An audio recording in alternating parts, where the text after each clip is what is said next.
Hello दोस्तों, welcome to my channel. बहुत दिनों के बाद हम मिल रहे हैं एक नए टॉपिक के साथ। कुछ दिनों की व्यस्तता के कारण मैं वीडियो नहीं बना पाया, उसके लिए मुझे खेद है। और आज शुरू करते हैं एक नए टॉपिक के साथ।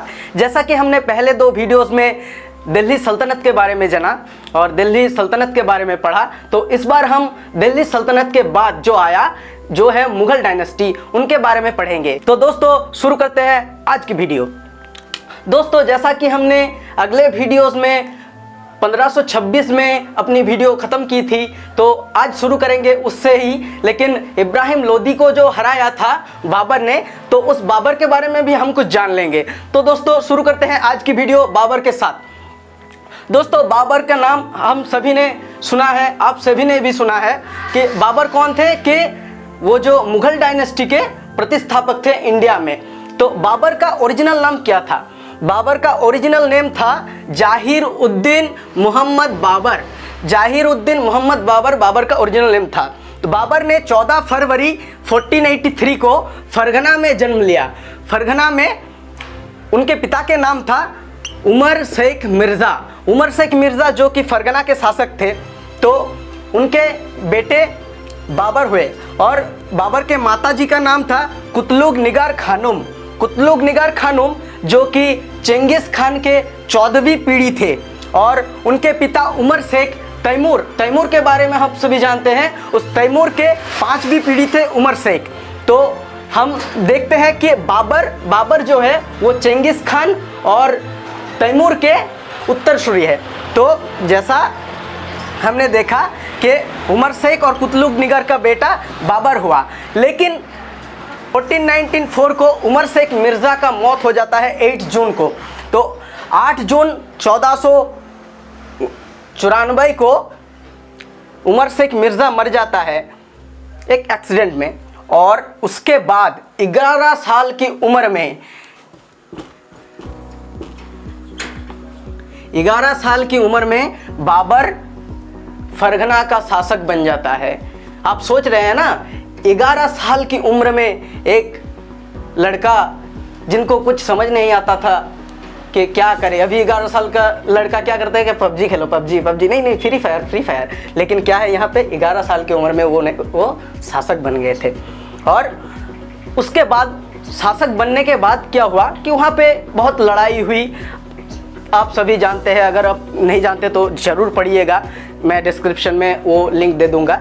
लेकिन उन्होंने वहाँ ऐसा हुआ कि बाबर को वहाँ से जाना पड़ा। और फिर बाबर छोटे से ही, मतलब बाबर जब से छोटा था तब से उसे सब युद्ध ही करना पड़ा, लड़ाई।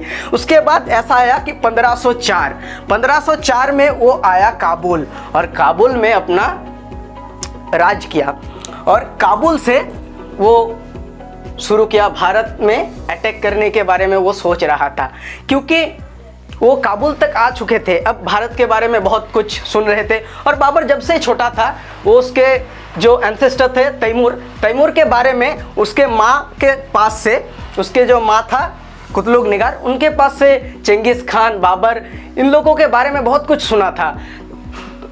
कहा जाता है कि तैमूर के 111 कहानी, भारत अटैक करने की 111 कहानी उन्होंने अपनी माँ से सुना था। तो छोटे से ही उनके मन में था एक कि मैं भारत जाऊंगा, इंडिया जाऊंगा, हिंदुस्तान जाऊंगा और वहाँ पे अटैक करूंगा।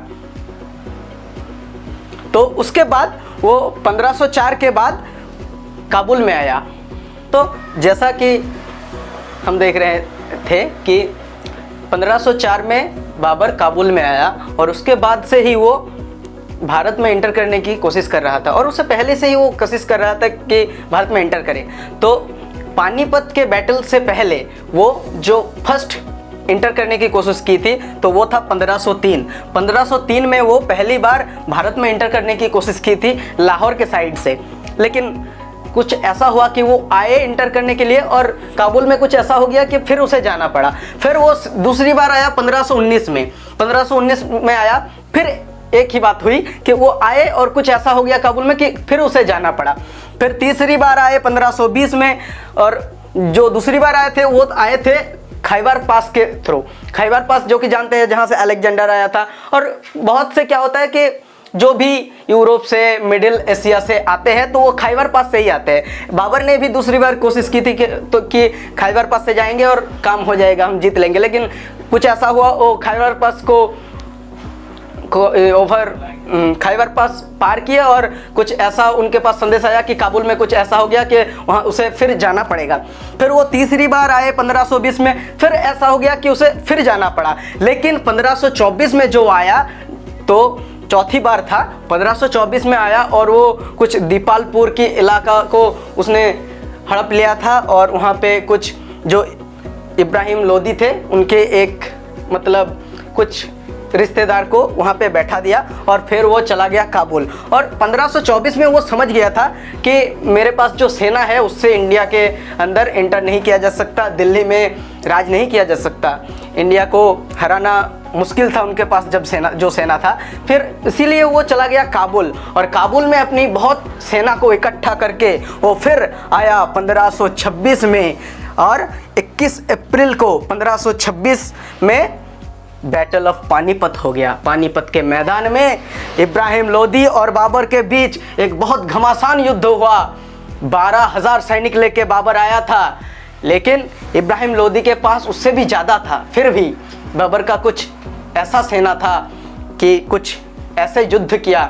बाबर के पास जो तोपें थे, जो आर्टिलरी थी, वो बहुत ज़्यादा थी और वो बारूद के इस्तेमाल में बहुत ही एक्सपर्ट थे। और फिर इसलिए 21 अप्रैल 1526 में जो पानीपत का युद्ध हुआ उसमें बाबर जीत गया। Babur win the battle of Panipat and Ibrahim Lodi lose the battle of Panipat.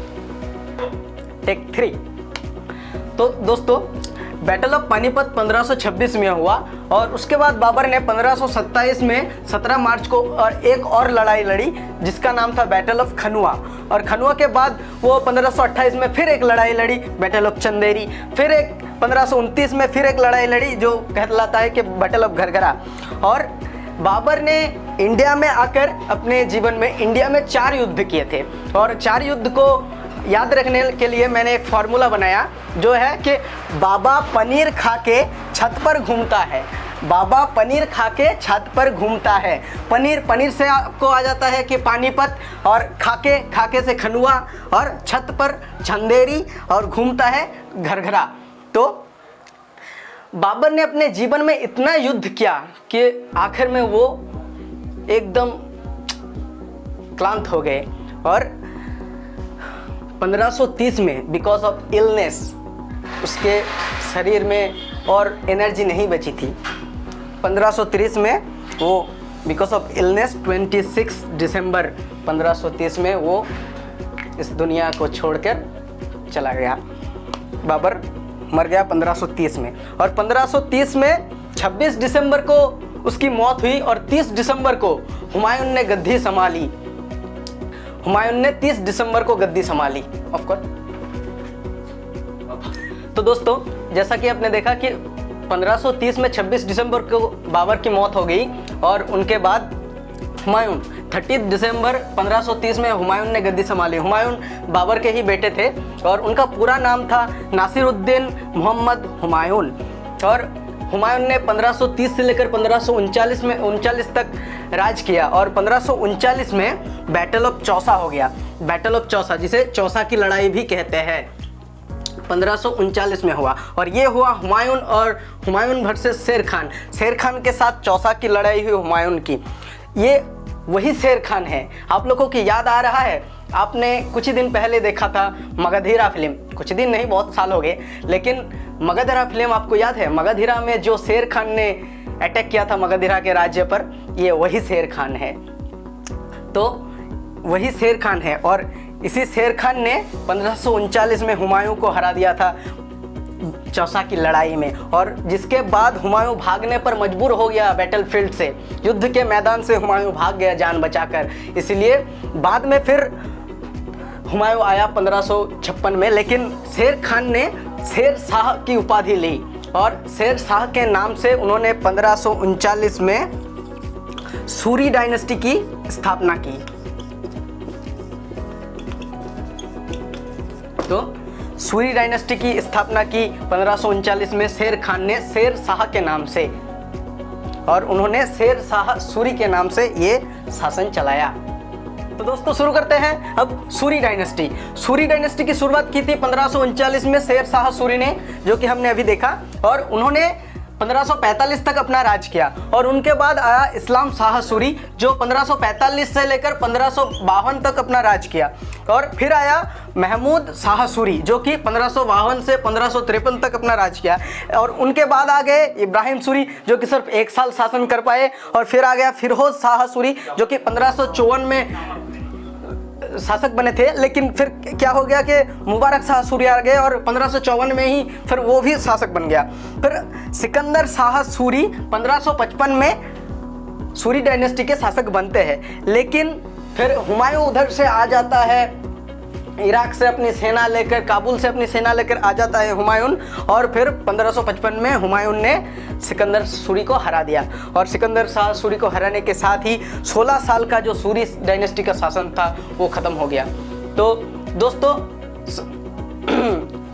आशा करता हूँ कि आपको समझ में आया होगा, और अगर आपको कोई क्वेरी है तो कमेंट बॉक्स में ज़रूर लिखिए, और मैं कोशिश करूँगा आपको आंसर देने की और दूँगा। और अगर आपको मेरे वीडियोस अच्छे लगते हैं तो लाइक कीजिए, शेयर कीजिए एंड सब्सक्राइब कीजिए हमारे चैनल को। पूरा वीडियो को देखने के लिए बहुत बहुत धन्यवाद।